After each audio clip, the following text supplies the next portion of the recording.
Gopi Janavallabha Girivaradhari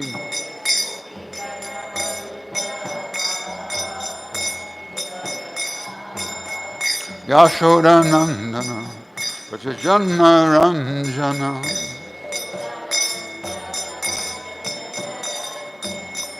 Yashodanandana Vajajanna Ranjana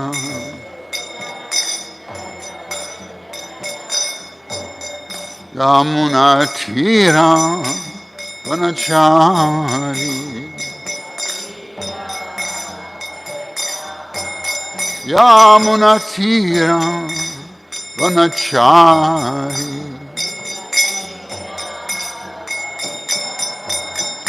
Jaya Radha Madhava Kunda Bihari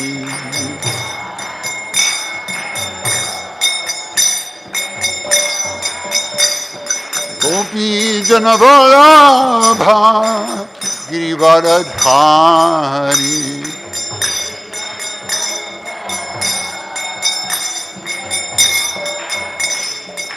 Yashodanandana Vajajanna Ranjana Yashodanandana Vajajanna Ranjana Yamuna Tira Vanachari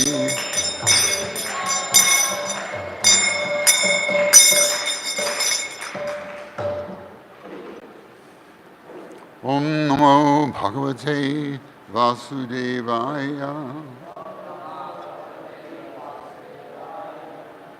Om Namo Bhagavate Vasudevaya Om Namo Bhagavate Vasudevaya.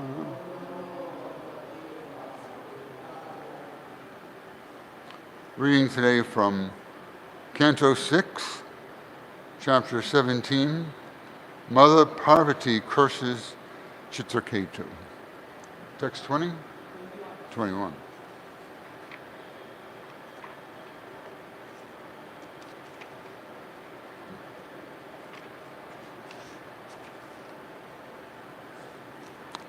I'm going to do this, and 50 years ago I used to teach Sanskrit that I learned from the same Dr. Mishra who's in Lilamrita, Prabhupada Lilamrita.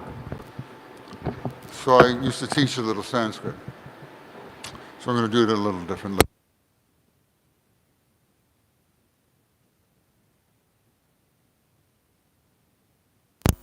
Everyone. Srijati creates. Everyone. Creates.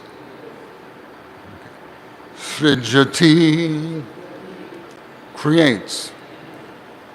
Bhutani, different varieties of living entities. Eka srijati bhutani Bhagavan, the Supreme Personality of Godhead. Atmamayaya, by his personal potencies. Bhagavan Atmamayaya Esham, of all conditioned souls. Bandham cha moksham cha. Bandham esham cha moksham cha. Ekam bandham cha moksham cha.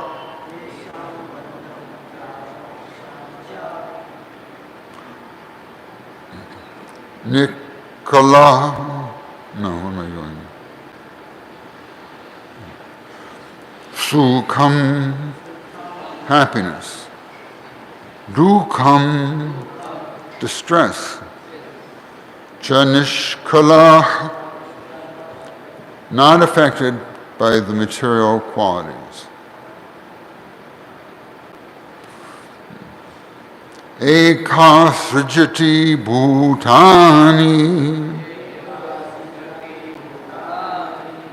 Bhagavan Atmamayaya Esham Bandham Cha Moksham Cha Sukham Dukham Cha Nishkala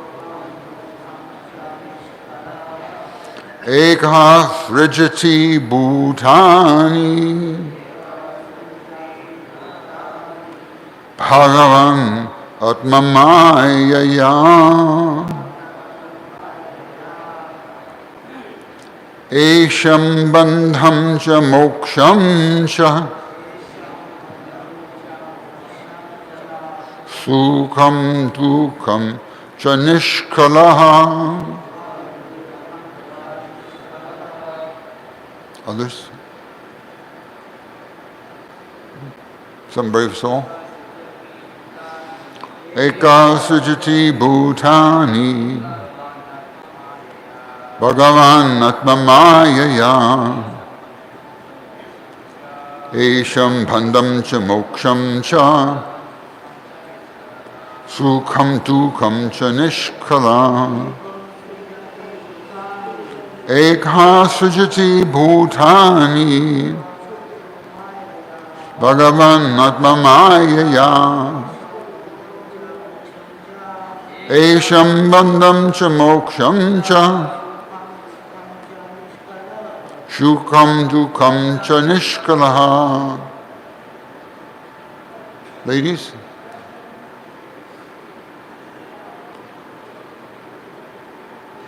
Okay, very well. Translation.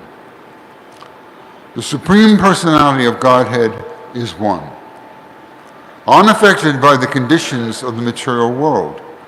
He creates all the conditioned souls by his personal potency. Because of being contaminated by the material energy, the living entity is put into ignorance and thus into different conditions of bondage. Sometimes, by knowledge, the living entity is given liberation. In Sattva Gun and Rajagun, he is subjected to happiness and distress. I say, you say? The Supreme Personality of Godhead is one, unaffected by the conditions of the material world. He creates all conditioned souls by his own personal potency. Because of being contaminated by the material energy, the living entity is put into ignorance and thus into different conditions of bondage. Sometimes, by knowledge, the living entity is given liberation. In Sattva Guna and Rajaguna, he is subjected to happiness and distress. Purport by His Divine Grace, Bhaktivedanta Goswami Maharaj. The question may be raised why the living entities are situated in different conditions and who has arranged this. The answer is that this has been done. The answer is that it has been done by the Supreme Personality of Godhead, without anyone's help. The Lord, by his own energies, Parasha Shaktir Vividhaya Shruyate, and one of them, namely the external energy, creates happiness and distress for the conditioned souls under the three modes of material nature, under the supervision of the Lord. The material world consists of three modes of material nature: Sattvaguna, Rajaguna, and Tamaguna. By the Sattvaguna, the Lord maintains the material world. By the Rajaguna, he creates it. And by the Tamaguna, he annihilates it. After the varieties of living entities are created, they are subject to happiness and to stress according to their association. When they are in the Sattvaguna, the mode of goodness, they feel happiness. When in the Rajaguna, they are distressed. And when in the Tamaguna, they have no sense of what to do or what is right and wrong. The verse again. The Supreme Personality of Godhead is one. Unaffected by the conditions of the material world, he creates all the conditioned souls by his own internal potency. Because of being contaminated by the material energy, the living entity is put into ignorance and thus into different conditions of bondage. Sometimes by knowledge, the living entity is given liberation. In the Sattvaguna and the Rajaguna, he is subjected to happiness and distress.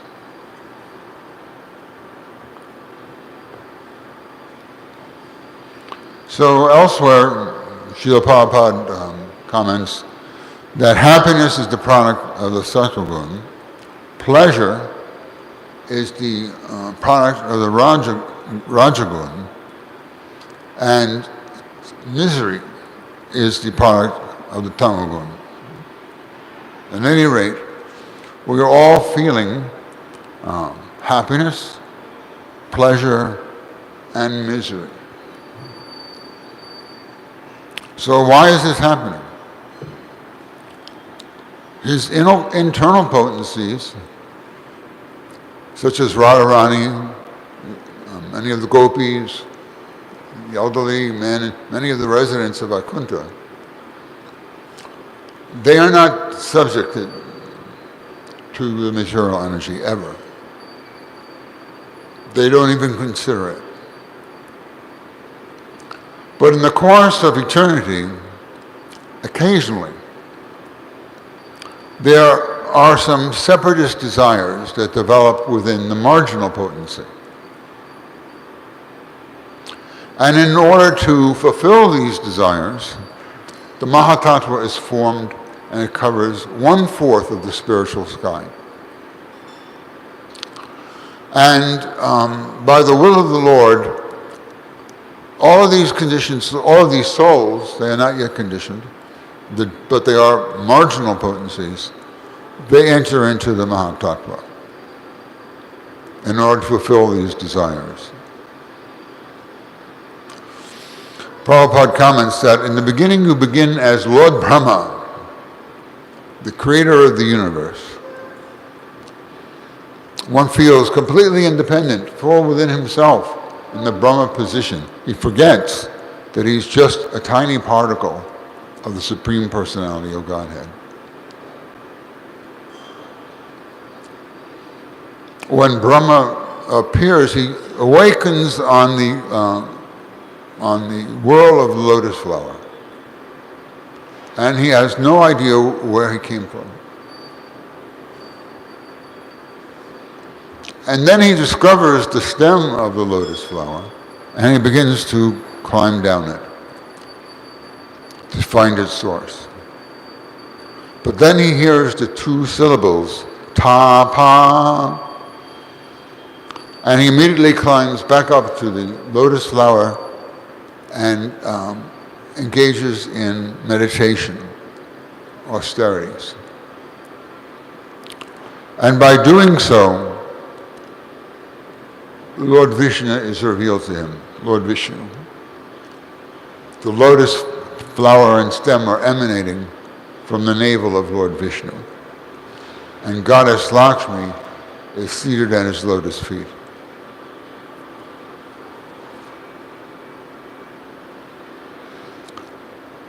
So why does this happen? Why is it that we marginal energies can be covered over? It doesn't seem fair. For many, many years I struggled with this.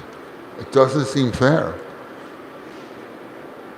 The internal potencies have no chance of fall down whatsoever. And most of the marginal energies never fall down. They remain with the Lord always, even though they have the chance. Some of them voluntarily come to the material world in order to serve the Lord here. So why must we suffer happiness? Also it is suffering. Because in the heavenly planets, there is so much pleasure that one becomes conditioned to happiness, and he cannot even contemplate leaving this heavenly atmosphere.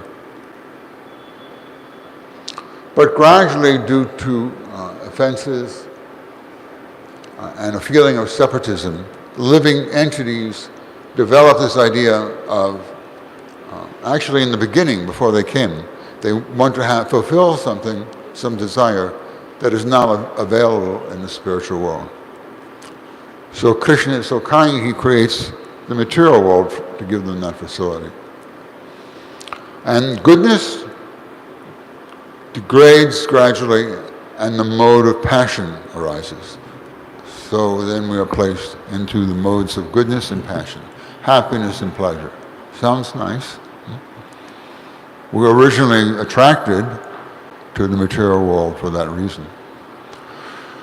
But when one is in the mode of passion, becoming great king and building tall skyscrapers and enjoying the association of the opposite sex, so many ways, if someone interferes with that enjoyment, he becomes very angry.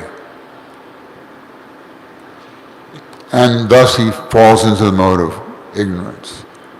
When one becomes angry, intelligence is out the window. With the exception of the Kshatriyas. It is the duty of the Kshatriyas to manifest anger in order to kill the enemies. But the difference is that they have the ability to withdraw that anger when the time has come. The other living entities, when they fall into ignorance, don't have that ability. They are overwhelmed.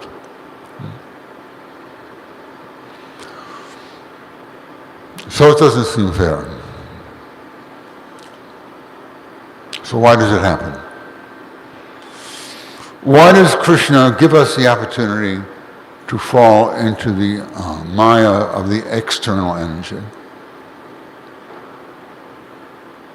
He does so because we have something special to give him that his internal energy does not. We have the opportunity to serve him simply because we love him of our own free will. It is not necessarily our nature, but we have chosen that. There's a song when I was a young man by the Beach Boys. I've been around this great round world, and I've seen all kinds of girls. They were very materially contaminated. But I couldn't wait to get back to the state and see the most beautiful girls in the world. I wish they all could be California girls. So we've been around this material world over and over and over again through, 8,400,000 species of life, trying to fulfill our material desires. George Harrison wrote one song, "Senses never satisfied, only swelling like a tide. course, he was under the influence at the time of Srila Prabhupada's preaching. He had that realization. And he passed it on to others.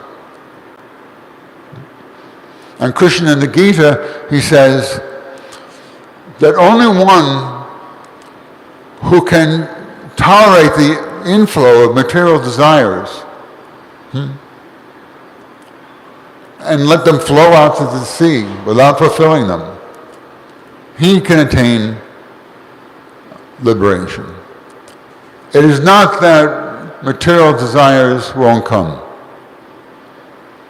but if one can tolerate them without giving into, but just letting them go, just as the ocean is always still, even though so many rivers are flowing into it, still means it's not rising.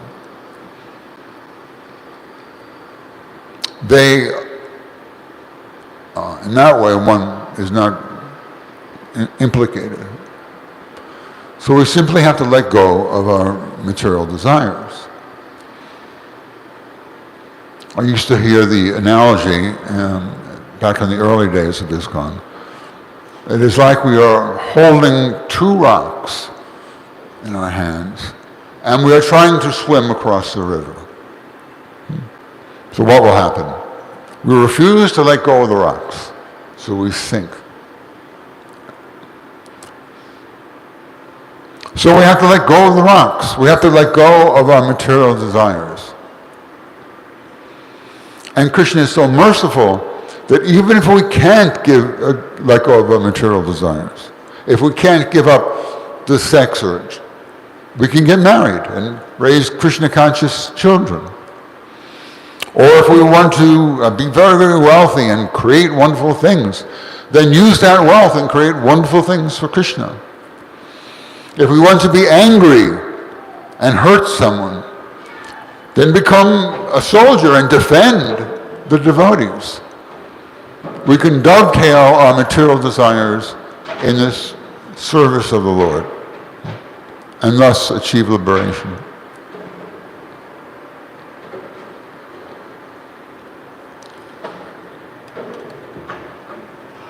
Somehow I've said everything that I was intending to say. Let me read the verse again. The Supreme Personality of Godhead is one. We cannot become God. We want to be the separate enjoyer. That is only Krishna. So, all right, you want to become God?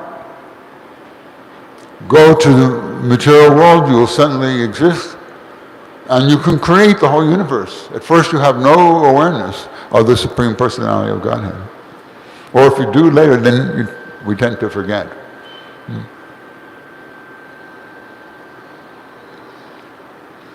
And we are unaffected, and he is unaffected by the conditions of the world, material world.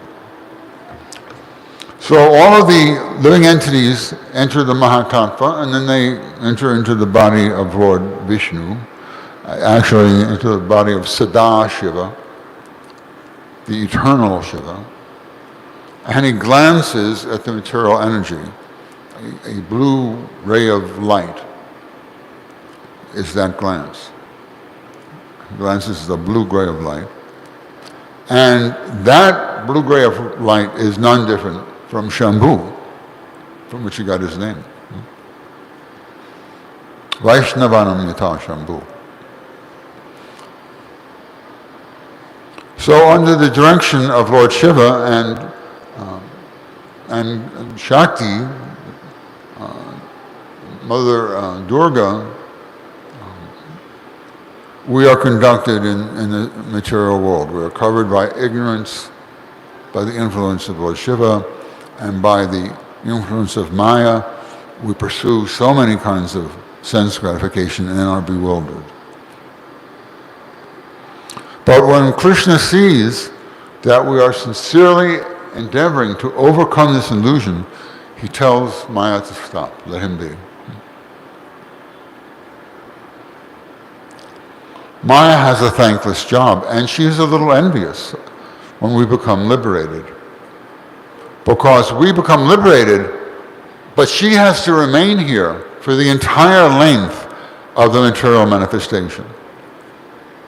Eventually the whole material universe winds up, or is wound up, and all the living entities here go back to Godhead. Only then can she go.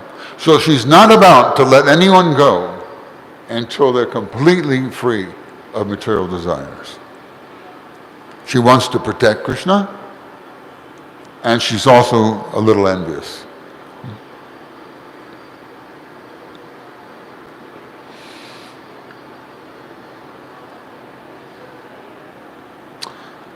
The Supreme Personality of Godhead is Atma-maya, by his internal potencies.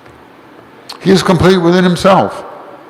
He doesn't need the spiritual world. He doesn't even need Radharani. She is within him. She is within him. But it is said that in order to enjoy loving pastimes, Radha and Krishna separate. It is not that at some point in history they separate. It is in a philosophical sense that they separate.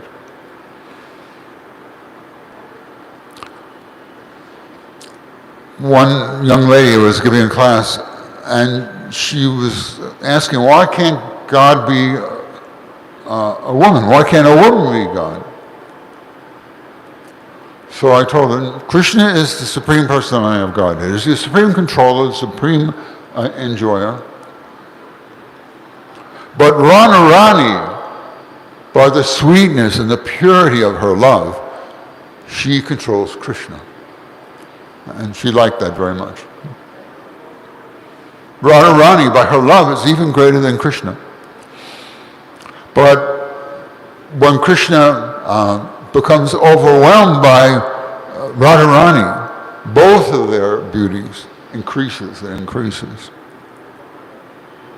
I feel very fortunate because one meaning of Madhava, which I believe comes from Madhu. Madhu is honey, and Madhava would be the offspring of honey, just as Vasudeva is the father of Krishna, and Vasudeva is Lord Vishnu, is Krishna. Madhava also means, Ma is Mother Lakshmi, and Dhava means the husband. So he is the husband of the goddess of fortune. So again, I feel very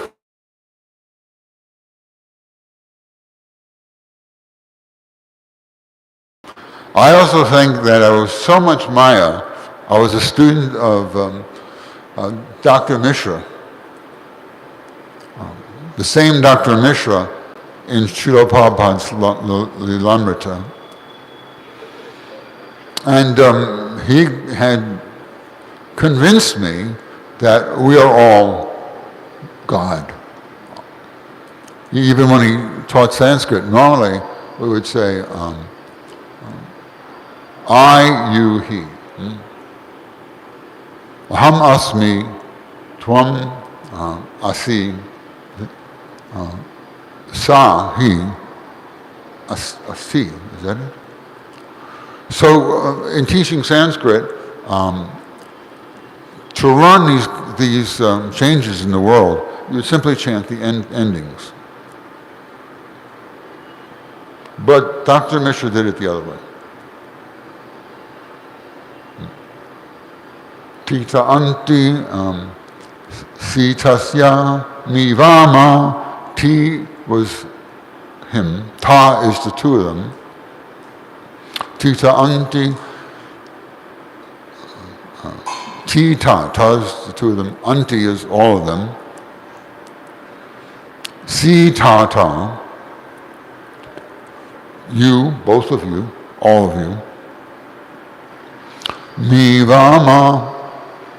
I, both of us, all of us. So he would say that in the beginning, God is him. He is he. He is way out there. And then when we come closer to God, we develop some relationship with God. God is you. And then the really big foolishness will become more advanced. Mi vama, I am God. Prabhupada says that the last snare of Maya is to think that I am God. All right, you are God. But in what, Vasudeva Saramiti, everything is Vasudeva. But in what way are you God? You're not God in the same way that a rock in the road is God.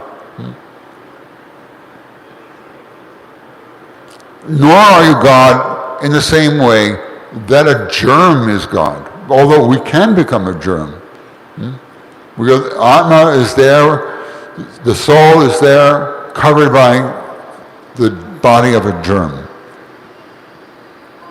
And we can also become God in the same way that the controlling devatas are God.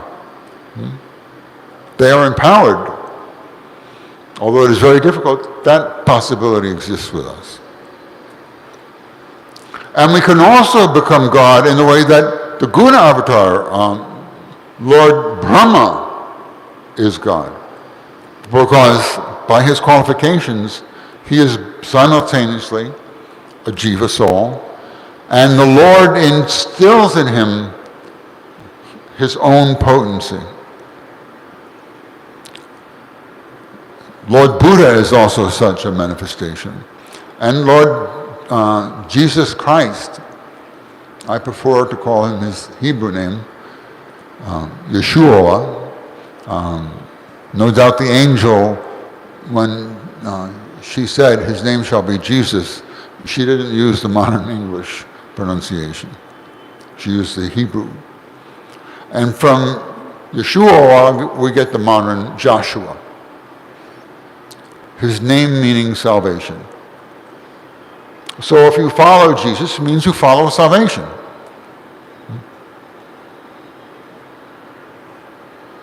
So it is even possible that in some other universe, in some other creation, we can get the honor of playing the role of the Son of God. And Jesus, Yehoshua, he told everyone that I am the way to the truth and the light. No one comes unto the Father except through me. So we're thinking, how's that possible? We are going to Krishna. We don't have to surrender to Christ, although we appreciate him. We don't depend on him. But he is correct, because our relationship that Lord Chaitanya is offering is not that of father and son and daughter. We don't approach Krishna as his son or daughter. We can become the servant of Krishna. We can even become the best friend of Krishna. The servant is given an order and he has to obey it. The friend is given an order and he can fulfill it if he wants to, but he doesn't have to. In the mode of the parent gives the order to Krishna. And it is because of their love that he feels obliged to follow it. In the Chaitanya Charitamrita, it is stated that the glory of devotional service is that it is so powerful that even Krishna becomes bound by it. Krishna was visiting with Maharaj Yudhisthira and he wanted to take leave. But Maharaj Yudhisthira couldn't bear the thought and he requested Krishna to stay, so he stayed. And then Maharaj Yudhisthira told him that I want to perform the Rajasuya sacrifice. The Rajasuya sacrifice, a challenge horse, is sent around to all the kings of the world. And as long as they return the challenge horse with some gifts, meaning that they surrender, all is fine. And if they refuse to, then there's war. Jarasandha was one of those who refused.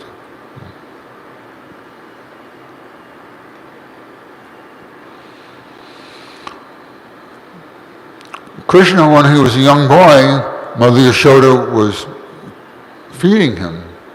She was nursing him. But the pot on the stove, we all know this story, began to overboil. So she put Krishna down and she went to tend. The maidservant had neglected her duty. And she went to take the pot of hot milk off of the flame. But baby Krishna, he did not appreciate that at all. And he became angry.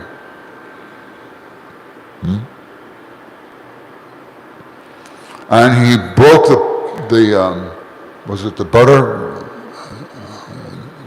The pot that held the butter, maybe it was I think it was the pot. So Mother Yashoda, he saw, he was eating he was eating butter. And the butter got all over his hands. And some of it fell on the ground, and it got all over his feet. So Mother Yashoda, when she saw this, she took a stick, and baby little Krishna, he could immediately understand that she was about to punish him. So he ran away. And because his feet were covered with butter, Mother Yashoda could see his footprints. And of course, no one can approach the personality of God. He outpaces all others running. No one can catch him. But because of Mother Yashoda's intense love, he allowed himself to be caught. And then she tried to bind him to the mortar with rope. And every time she tried to bind him with rope, wrapping it around him, she found that it was just 2 inches too short. She would tie another. And again, another piece to the first piece. And again, it would come out just 2 inches too short. And this happened again and again and again. And she was becoming so bewildered and perplexed and upset. So Krishna, seeing that condition in Mother Yashoda, he agreed to be bound. He was bound up by the affection of his pure devotee. And then she tied him to the grinding mortar. So in the garden, we know that there were the 2 Arjuna trees. And Krishna crawled and pulled the grinding mortar between the trees. It got stuck and he just pulled it through the trees. And they strong trees and they fell down with a great crash. And out came 2 demigods. Nala, Griva, and Suvera, I'm not sure of their names. And golden forms, effulgent forms. And they offered their obeisances and prayers to Krishna. They knew who he was. They had been cursed because of their misbehavior. They wanted to stand naked even before, they did not cover themselves when Narad Muni approached. They were so intoxicated. So, you want to stand naked? Okay. Show the beauty of your limbs, become a tree. A tree is showing the beauty of its limbs. But out of compassion for them, they were the sons of Kubera. Out of compassion for them, he told them that they would be standing one day in the courtyard of Nanda Maharaj, and Krishna would liberate them. So the children who were watching Krishna, they told, Krishna pulled the mortar through the 2 trees, and they fell. And out emerged these 2 effulgent forms, demigods, and they worshipped Krishna. And the elderly men and gopis thought, how is this possible? This is not possible. So then Krishna, he tried to untie himself from the mortar, from Mother Yashoda's knots. Now he had just pulled the mortar through 2 very strong trees and knocked them over. But he could not undo the knots of Mother Yashoda's.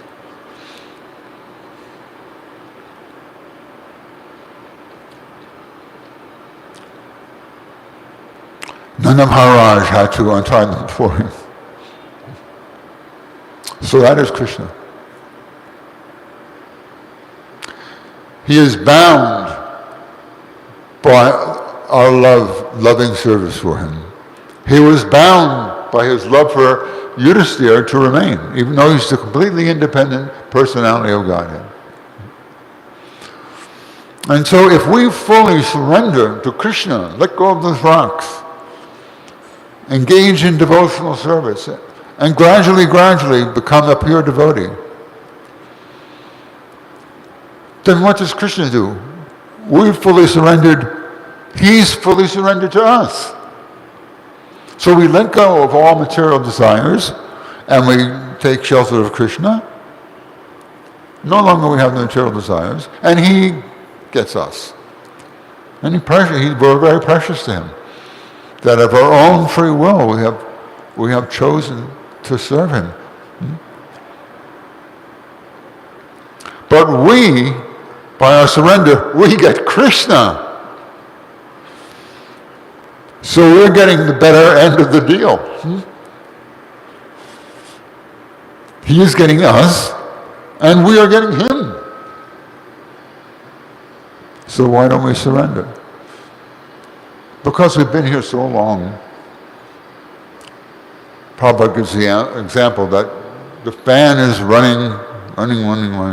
You pull out the plug and then gradually it continues running, but gradually it slows down.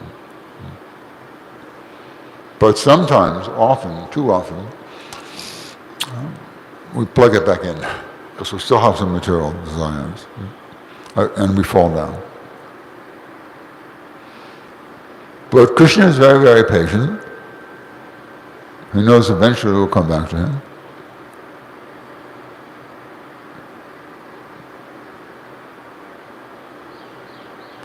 So, Lord Chaitanya is so merciful, even though we're not yet willing to unplug the fan. We are not yet qualified to get Krishna. He is distributing, free of charge, the unlimited ocean of pure love for Krishna.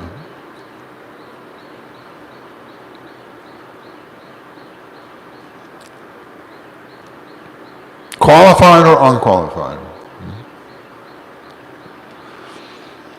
And we are receiving that Maha Mantra through the disciplic session from our spiritual master. So we become most fortunate.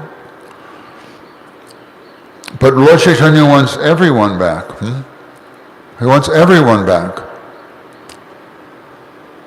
So our service to the conditioned souls, one should think of himself lower than the blade of grass and more tolerant than a tree. And our service to them is to give them the opportunity to get that mercy from Lord Chaitanya. The more he distributed that mercy, the greater it became, more and more increasing. That is why we have to be humbler than the blade of grass. We cannot think, I am better than him. They'll pick it up. We have to feel, I am more fortunate than him. I heard one time, Dayananda Maharaj was asked that question. What makes you think that you are better than us? He said, I don't feel I am better than you. I am simply more fortunate. We are greatly fortunate.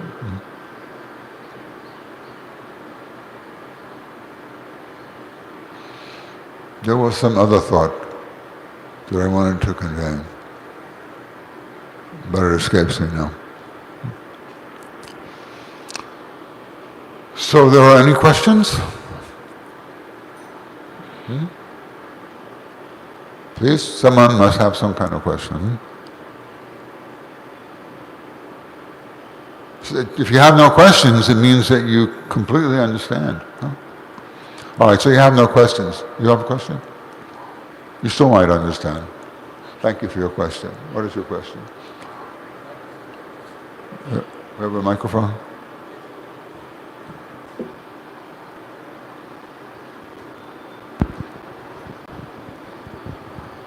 Hare Krishna, Prabhu. Hare Krishna.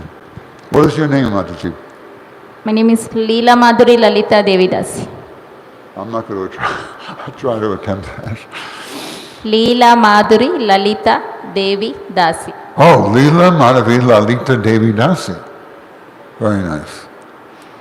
I have this advice for everyone from India, especially the advanced devotees who are giving lecture. For our Western ears, especially for our old Western ears, please speak slowly and enunciate very clearly every syllable, making sure that you pronounce the consonants. Or many times I can't understand. So what is your question? Hare Krishna. Hare Krishna. My question is, we hear Bhagavatam, we read Bhagavatam, we attend Mangalarati, everything for the sake of improving our chanting, the quality of our chanting. But most of the time, as you said in the class, we are under the control of 3 modes of material nature.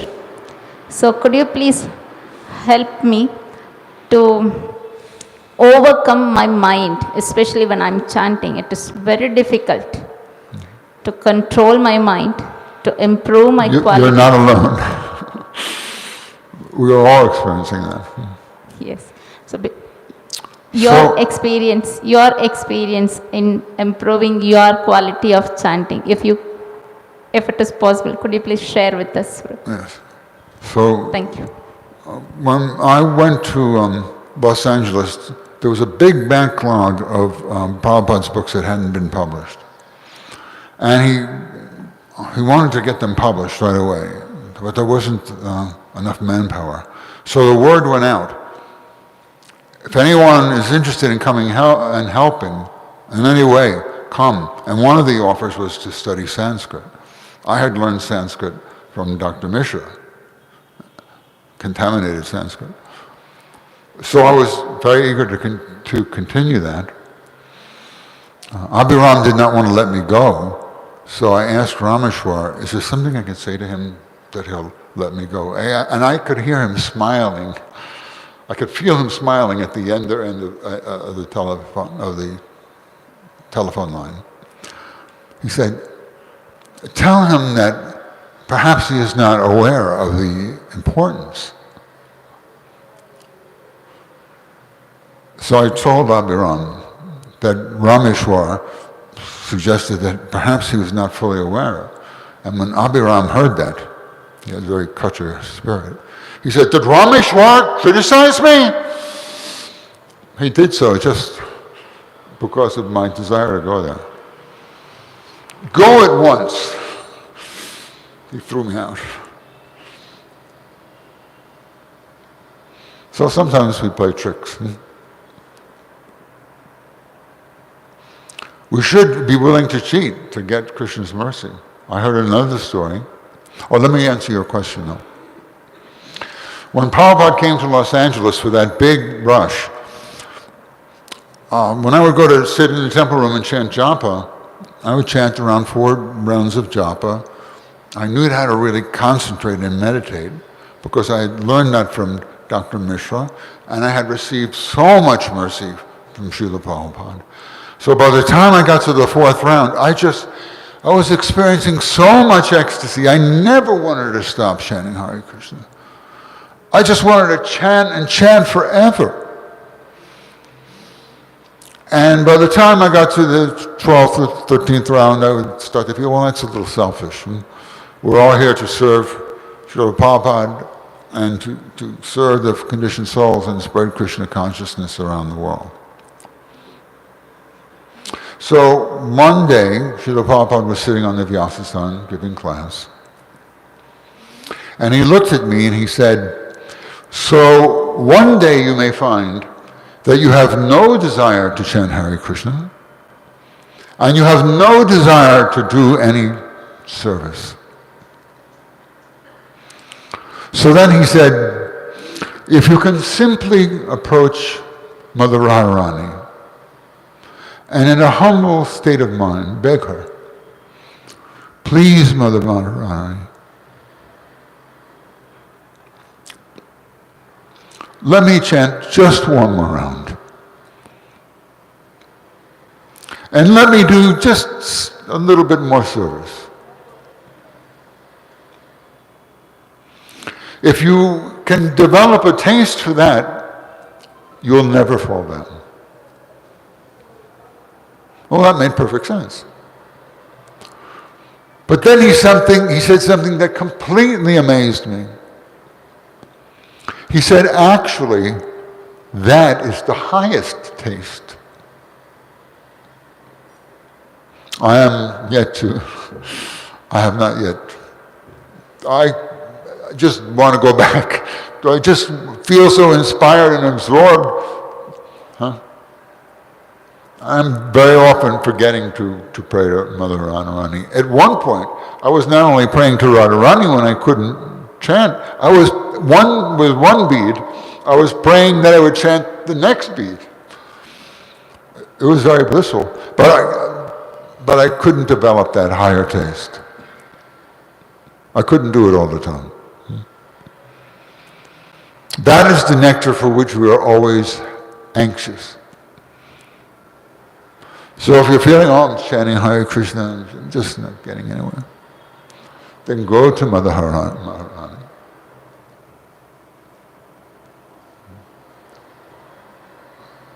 What's her name? Gandharvika. Gandharvika Giridhari. And in a humble state of mind, pray, please, please. I'm not even sincere in my prayer. But please, I want to. Please. So that is the answer. Pray to Mother Radharani in a humble state of mind. It doesn't matter if we're sincere. If we just wish that we wanted to be sincere, or wish that we wished that we wished. That is all that is required.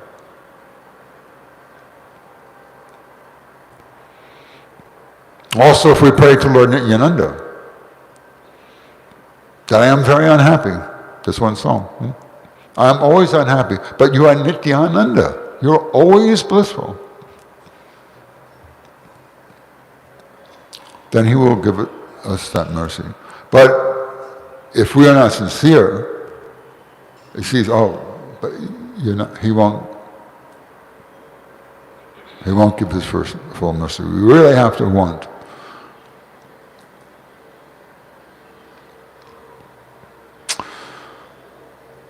So there are any other questions? Thank you for that question, a very wonderful question. Any comments? No questions mean we understand.